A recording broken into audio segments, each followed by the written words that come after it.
नमस्कार दोस्तों, एक बार फिर से आप सभी का मैं बहुत बहुत स्वागत करता हूं। चारों तरफ स्वामी प्रसाद मौर्य जी की ही चर्चा है। उन्हीं की खबरों को लेकर लोग चर्चा कर रहे हैं। कहा जा रहा है कि स्वामी प्रसाद मौर्य जी बीएसपी में शामिल होंगे। इस तरह की तमाम खबरें सोशल मीडिया पर वायरल हैं। अब स्वामी प्रसाद मौर्य जी का इंटरव्यू लिया जा रहा है। लोग उनसे सवाल जवाब कर रहे हैं, पूछ रहे हैं कि स्वामी जी क्या आप वाकई बसपा में आ रहे हैं। तो बसपा में आने को लेकर स्वामी प्रसाद मौर्य ने एक शर्त रख दी है। जी हां, बिल्कुल सही सुन रहे हैं आप। बसपा में आने को लेकर स्वामी जी ने एक शर्त, मामूली शर्त रख दी है बीएसपी के सामने। वीडियो काफी तेजी से वायरल हो रहे हैं, बहुत सारे। लेकिन आज मैं आपको एक वीडियो दिखाने जा रहा हूं जिसमें साफ तौर से वो दिल खोल कर कह रहे हैं कि हमें बसपा में जाने से दिक्कत नहीं है।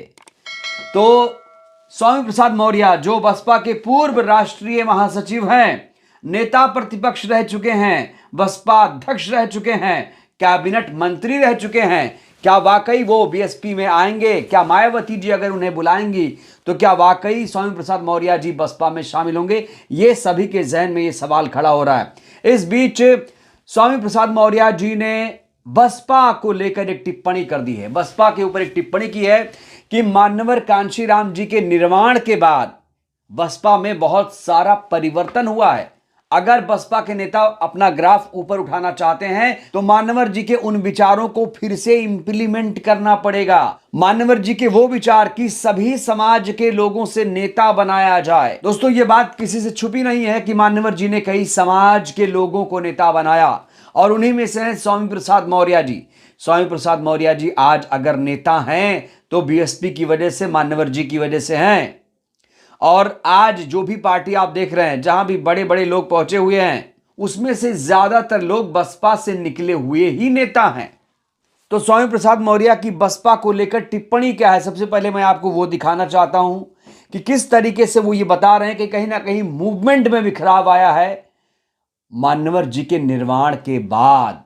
सबसे पहले आप लोग इसे सुनिए कि बसपा से स्वामी जी की नाराजगी कहां है। सबसे पहले ये सुनिए, उसके बाद हम शर्त भी आपको दिखाएंगे। देखिए जरा। लेकिन मानवर कांशीराम जी के निर्वाण के बाद जिस तरीके से बहुजन समाज पार्टी के नेता ने बाबा साहब डॉक्टर अम्बेडकर के मिशन और मानवर कांशीराम के सामाजिक परिवर्तन आंदोलन से पल्ला झाड़ा, उसी का नतीजा है कि आज बसपा का भी सुपड़ा साफ हो गया। तो मैं जब तक वैचारिक लड़ाई चलती रही मैं बीएसपी में बना रहा हूं। जब स्वार्थ की लड़ाई और मिशन से हटकर मानवर कांशीराम के विचारों को छोड़कर सुविधानुसार पार्टी चलाने की बात चली। तो दोस्तों, सुना आपने स्वामी प्रसाद मौर्य जी ने बसपा को लेकर क्या कुछ कहा। बसपा कमजोर क्यों हुई है, बसपा में क्या दिक्कत है, मान्यवर जी के निर्वाण के बाद बसपा का ग्राफ गिरा है, ये कुल मिलाकर कहने की कोशिश कर रहे हैं। और वजह बता रहे हैं कि अगर मान्यवर जी के उन विचारों को अपना लिया जाए तो फिर बसपा फिर से शिखर पर पहुंच जाएगी। ये कहना है स्वामी प्रसाद मौर्य जी का। स्वामी प्रसाद मौर्य जी के सामने कई सारे पार्टियों का विकल्प रखा गया कि स्वामी जी आपको मौका मिले तो आप कहां जाएंगे। उनके सामने Congress party, Samajwadi party, BJP, Baspa, 4 option दिए गए थे। तो उन्होंने यहां बताया है कि जो समाजवादी पार्टी है वो तो वहां जाने का कोई सवाल नहीं होता है। कांग्रेस पार्टी को लेकर वो 50-50 दिख रहे थे। बीजेपी को पूरी तरीके से खारिज कर दिया और बसपा को लेकर उन्होंने साफ तौर से अपना एक सॉफ्ट कॉर्नर दिखाया है। तो चलिए आपको दिखाते हैं क्या शर्त रखी है स्वामी जी ने बसपा में आने को लेकर। जरा देखिए आप। वैचारिक टकरार से हमको समाजवादी पार्टी को भी छोड़ना पड़ा, लेकिन मेरी ही तैयार की गई वो फसल थी जिसको लोकसभा में समाजवादी पार्टी ने काटी। तो स्वामीपुर से मेरा व्यक्तिगत किसी लड़ाई नहीं, उस वैचारिकी के साथ मैं चलता हूं और उस वैचारिकी के साथ कोई भी आता है तो उसका मैं स्वागत करूंगा। तो सुना आपने स्वामी प्रसाद मौर्य जी की शर्त क्या है। अगर मैं सरल शब्दों में इनकी शर्त की बात करूं तो ये कह रहे हैं कि जो विचारधारा है, जिस आर्थिक सामाजिक परिवर्तन की लड़ाई मान्यवर साहब लड़ते थे, अगर उसी रास्ते पर बसपा फिर से आ जाए, ये इनको लगता है, स्वामी जी को लगता है कि बसपा उस तरीके से काम नहीं कर रही है।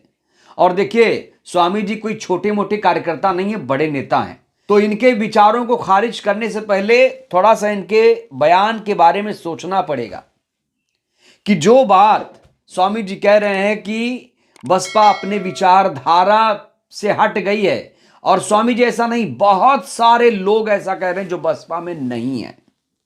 बड़ा सवाल, क्या वाकई बीएसपी अपने विचारों से हट गई है? यह बहुत बड़ा सवाल है। लेकिन जो बसपा को मानने वाले हैं वो ये बात मानने को तैयार नहीं है कि बीएसपी अपने मूल विचारों से हट गई है। और जब उनसे कोई क्रॉस क्वेश्चन करता है कि फिर वोट परसेंटेज क्यों घट रहा है, बसपा सत्ता में क्यों नहीं आ पा रही है, तो उसको लेकर जवाब दिया जाता है कि भैया मशीन में ही दिक्कत है, बसपा के साथ तो लोग जुड़े ही हुए हैं, ये मशीन बेड़ा गर्क कर रही है बीएसपी को। खैर, स्वामी जी के बयान पर गौर करिए आप लोग। शर्त बड़ी छोटी है कि भाई जो वैचारिक मतभेद है वो दूर किया जाए, मान्यवर जी के विचारों को अपनाया जाए। शर्त कठिन भी है।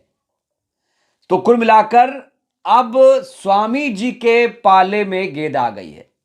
अब स्वामी जी को तय करना है वो बसपा के लिए क्या करेंगे, जाएंगे नहीं जाएंगे। स्वामी जी चेक करेंगे बसपा को कि बसपा ठीक हुई कि नहीं ठीक हुई। तो ये तो बहुत कठिन शर्त भी है, सरल शर्त भी है। क्या अब स्वामी जी बसपा में नहीं आएंगे, और आएंगे तो कैसे आएंगे? ये बहुत बड़ा सवाल है दोस्तों। देखिए, आने के लिए कहा जा रहा है एक ही रास्ता है, मैं बार बार कह रहा हूं।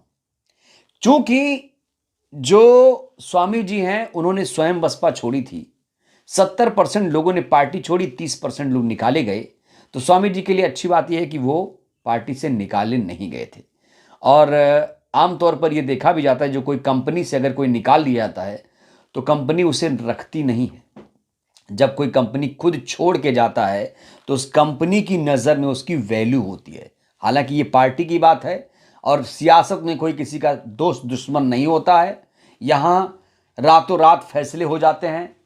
समाजवादी पार्टी से गठबंधन अगर हो सकता है बीएसपी का, तो फिर कुछ भी हो सकता है। तो स्वामी जी क्या वाकई बसपा में आएंगे? जिस तरीके से वो बीजेपी, कांग्रेस, समाजवादी पार्टी को खारिज कर रहे हैं, बसपा के लिए सॉफ्ट कॉर्नर दिखा रहे हैं, क्या वाकई उनका मन अब बदल रहा है? क्या वो पार्टी बनाकर उन्होंने गलती कर दी? क्या वो ये बात बार बार जब ये बात बार बार हर मंचों पर करते हैं कि भाई बसपा अपने विचारों से हट गई है, तो क्या वो इसके लिए भी चिंतित हैं? क्या वो मान्यवर जी के मूवमेंट को आगे बढ़ाने में योगदान देना चाहते हैं? कई सारे सवालात हैं।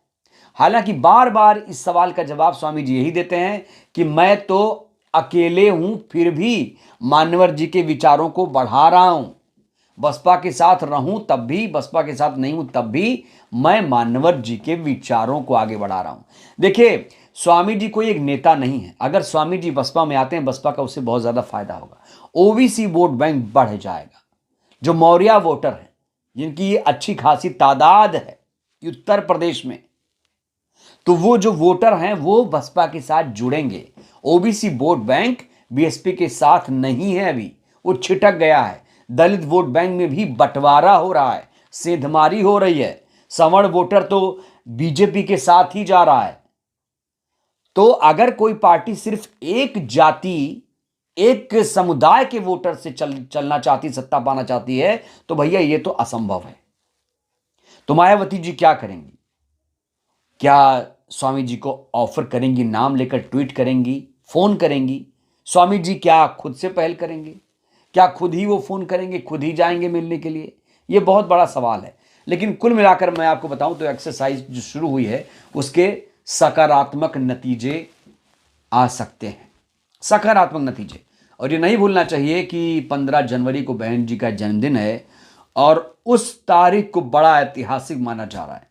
अगर उस तारीख तक स्वामी जी ने कोई बड़ा कदम उठा दिया, अगर जन्मदिन के ही मौके पर चले गए गुलदस्ता लेकर कि बहन जी आपको बहुत बहुत बधाई, हैप्पी बर्थडे कर दिया मंच पर जाकर, तो फिर समझ लीजिए कि बसपा में इनकी ज्वाइनिंग पक्की हो जाएगी। ईगो छोड़ना पड़ेगा, कोई भी हो, स्वामी जी हो या कोई भी नेता हो, उसे ईगो छोड़ना पड़ेगा। और अगर वाकई सच्चे दिल से बसपा में आने के लिए बेताब हैं स्वामी जी, तो उनको देर अब नहीं करना चाहिए। उनके पास मात्र 1 महीने का वक्त बचा हुआ है। और मायावती जी स्वामी को लेकर क्या फैसला लेती हैं, ये भी दोस्तों देखना होगा। बहरहाल बहुत सारी खबरें पॉजिटिव आ रही हैं। जब चर्चा शुरू होती है तो कहीं ना कहीं उसके सकारात्मक नतीजे देखने को मिलते हैं। स्वामी जी के आने को लेकर बहुत सारी खबरें चल रही हैं। बहरहाल शर्त यही है कि भैया जो विचारधारा है उसी विचारधारा पर बसपा लौटे तो फिर वो उस पार्टी में जाएंगे। और उन्होंने पार्टी क्यों छोड़ी, नहीं छोड़ी, इसको लेकर भी हमने आपको दिखाया कि क्या उनके राय हैं, विचार हैं, और बसपा को लेकर वर्तमान में उनके क्या विचार हैं, ये भी हमने आपको दिखाने की कोशिश की। बहरहाल इस वीडियो में इतना ही। आपसे भी मेरा एक सीधा सा सवाल है, क्या स्वामी जी को बीएसपी में आना चाहिए? इनके आने से बसपा को कितना फायदा होगा? आप लोग भी राय दीजिए। बहुत बहुत शुक्रिया।